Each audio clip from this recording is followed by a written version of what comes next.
Manchester United menelan kekalahan perdana di bawah asuhan Ruben Amorim saat menghadapi Arsenal pada Kamis, 5 Desember dini hari. Gol dari Jurrien Timber dan William Saliba di babak kedua memastikan kemenangan Arsenal. Meski Man United tampil solid di babak pertama, mereka tak mampu menahan keunggulan Arsenal dalam situasi bola mati. Amorim yang baru memimpin United dalam 4 pertandingan, mengakui minimnya waktu latihan sebagai kendala utama. Kami hanya punya 2 hari untuk mempersiapkan strategi menghadapi bola mati mereka, ujar Amorim. Ia juga menyoroti pentingnya pengembangan strategi dan konsistensi untuk meningkatkan performa tim. Kekalahan ini menyoroti perbedaan kualitas antara United yang masih beradaptasi di bawah Amorim dengan Arsenal yang sudah lebih matang di bawah asuhan Mikel Arteta selama 5 tahun. Meski sempat menunjukkan kemajuan dengan kemenangan 4-0 atas Everton, kekalahan ini membuat United kembali terpuruk ke separuh bawah klasemen Liga Primer. Man United akan berusaha bangkit saat menjamu Nottingham Forest pada Minggu, 8 Desember. Real Madrid menelan kekalahan 2-1 dari Athletic Bilbao di La Liga pada Kamis, 5 Desember dini hari, dengan Kylian Mbappe kembali gagal mengeksekusi penalti. Ini adalah kegagalan penalti kedua Mbappe dalam sepekan, setelah sebelumnya juga gagal saat menghadapi Liverpool di Liga Champions. Penalti yang gagal itu menjadi momen krusial karena seharusnya bisa menyamakan kedudukan menjadi 1-1. Keputusan Carlo Ancelotti untuk tetap mempercayai Mbappe sebagai eksekutor penalti dipertanyakan, terutama setelah Jude Bellingham sukses melakukannya dalam laga sebelumnya melawan Getafe. Namun, Mbappe menanggapi kritik dengan tegas melalui unggahan di media sosial, menyatakan bahwa ia bertanggung jawab penuh atas kegagalannya dan berjanji untuk bangkit. Ancelotti turut memberikan pembelaan kepada bintang Prancis itu, dengan mengatakan bahwa kesalahan penalti adalah hal yang wajar dalam sepak bola. Ia juga menekankan bahwa Mbappe sedang beradaptasi di Real Madrid dan telah mencetak 10 gol dalam 20 pertandingan lintas kompetisi. Real Madrid kini terpaut 4 poin di bawah pemuncak klasemen Barcelona meski masih memiliki 1 laga tunda. Los Blancos akan kembali beraksi melawan Girona pada Minggu, 8 Desember dini hari. Arsenal mencatat kemenangan 2-0 atas Manchester United dalam lanjutan Liga Primer, Kamis, 5 Desember dini hari, dengan 2 gol yang berasal dari situasi bola mati. Gol pertama dicetak oleh Jurrien Timber melalui sundulan yang memanfaatkan umpan Bukayo Saka, sementara William Saliba menggandakan keunggulan dengan gol sundulan lainnya setelah menerima umpan dari Thomas Partey. Kemenangan ini menambah catatan gol Arsenal dari situasi bola mati menjadi 22 sejak awal musim lalu, terbanyak di Liga Primer. Pelatih Manchester United, Ruben Amorim, menyebut bahwa Bukayo Saka dan Gabriel Martinelli sengaja mencari tendangan sudut untuk memanfaatkan keunggulan Arsenal dalam situasi tersebut. Menanggapi komentar itu, Mikel Arteta menolak anggapan bahwa Arsenal hanya mengandalkan bola mati. Ia menekankan keserbagunaan timnya dalam menyerang, baik melalui serangan balik cepat, build-up lambat, maupun aksi individu pemain. Arteta juga menekankan pentingnya memanfaatkan semua peluang, termasuk dari situasi bola mati, sebagai bagian dari pendekatan taktis mereka. Arsenal, yang kini tertinggal 7 poin dari Liverpool di puncak klasemen, akan menghadapi Fulham di Craven Cottage pada Minggu, 8 Desember.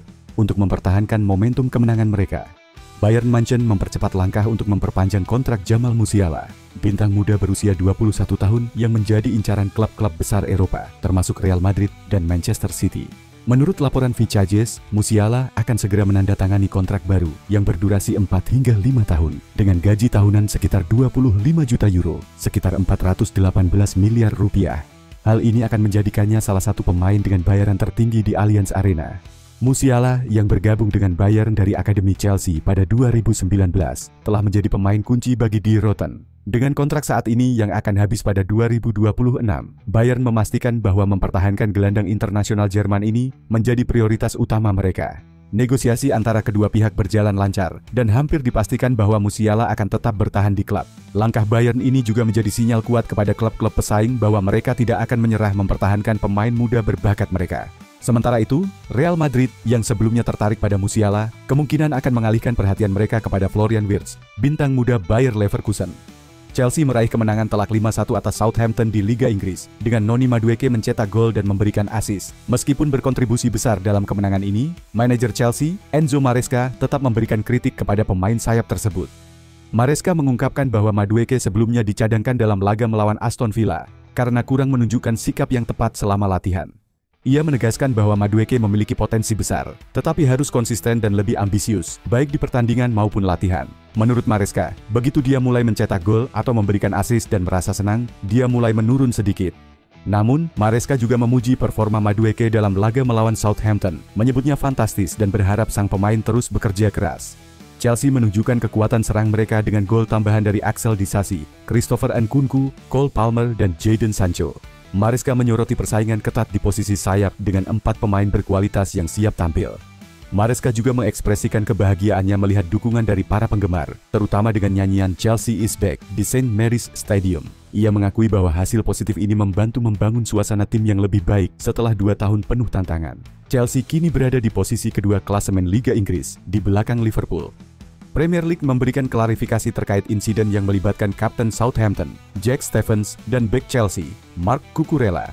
Stephens diusir keluar lapangan setelah dinyatakan bersalah atas tindakan perilaku kekerasan karena menarik rambut Cucurella dalam laga yang berlangsung di St. Mary pada Kamis, 5 Desember dini hari. Insiden dan keputusan VAR. Insiden terjadi saat Southampton menyerang melalui tendangan sudut. Stephens mencengkeram rambut Cucurella yang awalnya tidak terlihat oleh wasit. Namun, setelah tinjauan VAR pada menit ke-38, wasit memberikan kartu merah langsung kepada Stephens. Pada saat itu Southampton sudah tertinggal 3-1 dari Chelsea. Chelsea unggul lebih dulu melalui Axel Disasi sebelum Joe Aribo menyamakan kedudukan untuk Southampton. Namun, gol-gol dari Christopher Nkunku dan Noni Madueke membuat Chelsea unggul saat jeda. Pengusiran Stephens semakin memperburuk kondisi Southampton yang sudah kehilangan banyak pemain karena skorsing dan cedera. Marc Cucurella yang menjadi korban insiden menyebut insiden tersebut jelas terlihat di lapangan dan menilai VAR berperan penting dalam mengambil keputusan.